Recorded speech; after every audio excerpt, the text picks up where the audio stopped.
Hello, good morning student. I hope all of you are stay home and stay safe. बच्चों, इस corona महामारी के चलते आपके स्कूल तो ओपन नहीं हो रहे हैं, जिसके चलते आपकी ऑनलाइन क्लासेस फिर से शुरू हो रही हैं। लेकिन क्लास शुरू करने से पहले मैं आप सबसे कुछ कहना चाहती हूँ। एक कहावत तो सभी ने सुनी होगी कि मन के हारे हार, मन के जीते जीत है। अर्थात हर एक मनुष्य की सफलता उसके अंदर के काम करने की क्षमता में छुपी हुई है और इसकी जड़ व्यक्ति के स्वयं के मन में ही होती है।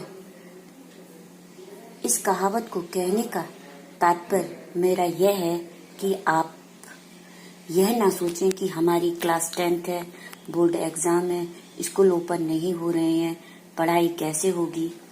इसलिए हम आपके साथ ऑनलाइन पढ़ाई में मेहनत कर रहे हैं, तो आपका भी फर्ज बनता है कि आप भी मन और दिमाग लगाकर ऑनलाइन पढ़ाई करें, मेहनत करें, मन में सफल होने की दृढ़ता को लाएं तो अवश्य सफल होंगे।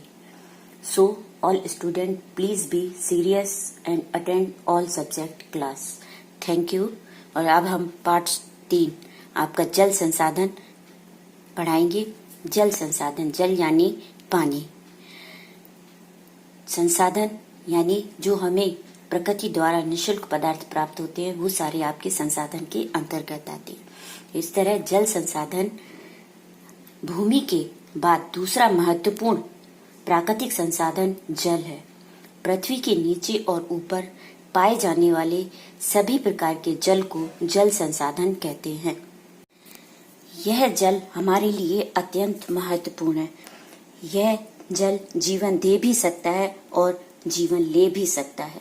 अर्थात जब पानी की कमी हो जाती है शरीर में, आपके पानी जो है आपको जीवन दे सकता है, और यही पानी जब किसी क्षेत्र में बाढ़ की स्थिति बन जाती है तो लोगों की जान भी ले लेता है। तो ये जल हमारे लिए अत्यंत महत्वपूर्ण है। पूरी पृथ्वी पर 75% जल है और 25% स्थल है। 75% जल होने पर भी हमारे पास पानी की अत्यंत कमी बनी रहती है, क्योंकि इस 75% जल में पीने योग्य जल बहुत कम है। अर्थात महासागर जो खारा है, 97.3% महासागरों का जल खारा है, जो हमारी किसी काम का नहीं है। बर्फ छत्र यानी पहाड़ों पर बर्फ के रूप में जल 0.2% है। भूमिगत जल जो हम अपना प्रयोग करते हैं 0.68% है। झीलों का अलवण जल 0.009% है। स्थलीय नमकीने झीलें आपकी 0.009% है। वायुमंडल में 0.001% है। नदियों का जल 0.0001% है।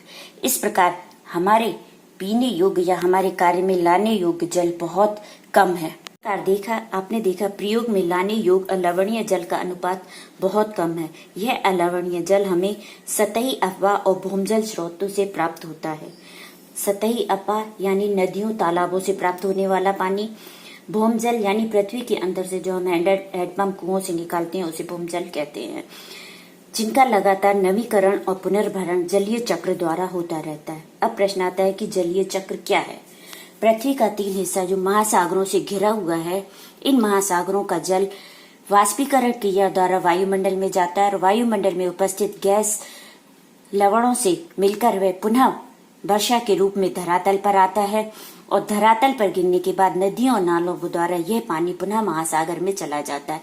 इस तरह ये पानी का जलीय चक्र चलता रहता है, जिसे हम जलीय चक्र कहते हैं। अब आपका आता है पॉइंट जल दुर्लभता यानी जल की कमी। जल के विशाल भंडार और इसके नवीकरण योग्य गुणों के होते हुए भी यह सोचना भी मुश्किल है कि हमें जल दुर्लभता का सामना करना पड़ सकता है। जल दुर्लभता यानी जल की कमी, और जल की कमी का सबसे बड़ा कारण है जनसंख्या वृद्धि। जनसंख्या वृद्धि से पानी की आवश्यकता अधिक होती है, जिसके कारण जल दुर्लभता हमेशा बनी रहती है। दूसरा है आपका उत्पादन में वृद्धि। जनसंख्या वृद्धि के कारण अनाज का उत्पादन बढ़ाने के लिए संसाधनों का अतिशोषण करके ही सिंचित क्षेत्र को बढ़ाया जा सकता है, जिसके कारण भी जल की कमी बनी रहती है। तीसरा आपका आता है मौसम में भिन्नता।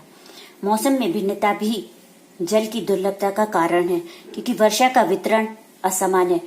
मानसूनी जलवायु होने के कारण भारत में वर्षा का वितरण असमान है। कहीं पर बहुत अधिक वर्षा होती है, कहीं पर बहुत कम वर्षा होती है, जिसके कारण भी जल की दुर्लभता बनी रहती है। चौथा आता है आपका उद्योग। ज्यादा उद्योग लगाने से भी जल में कमी आई है। स्वतंत्रता के बाद भारत में तेजी से औद्योगिकरण और नवशहरीकरण हुआ और विकास के अवसर प्राप्त हुए।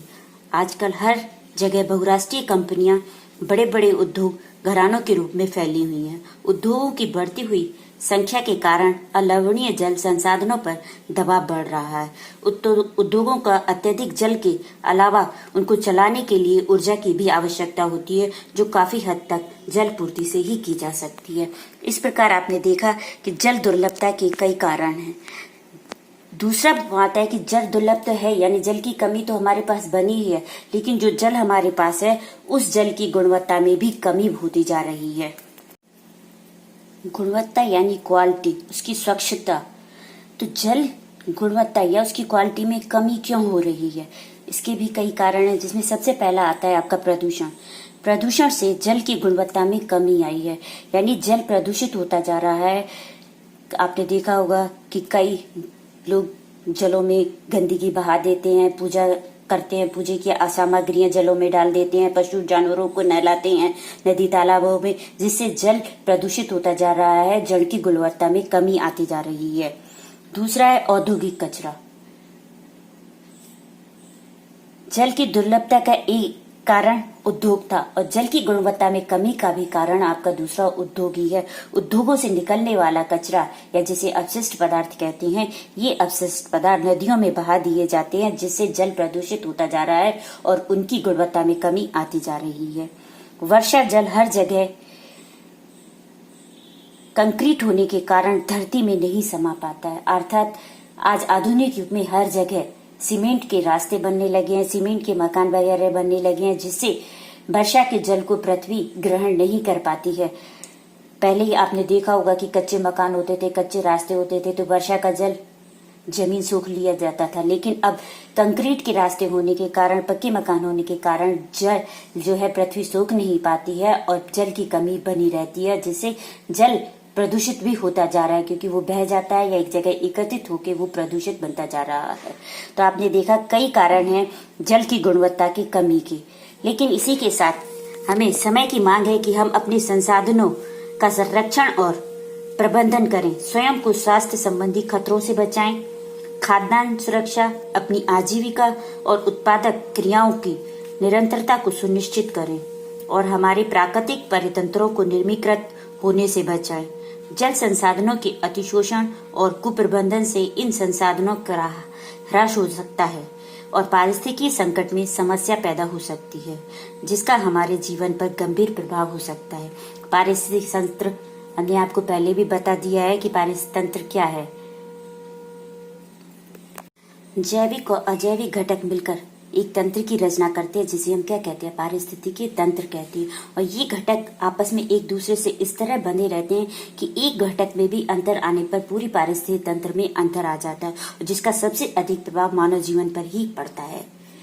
आज के लिए बच्चों इतना ही, आगे दूसरे वीडियो में। बाय।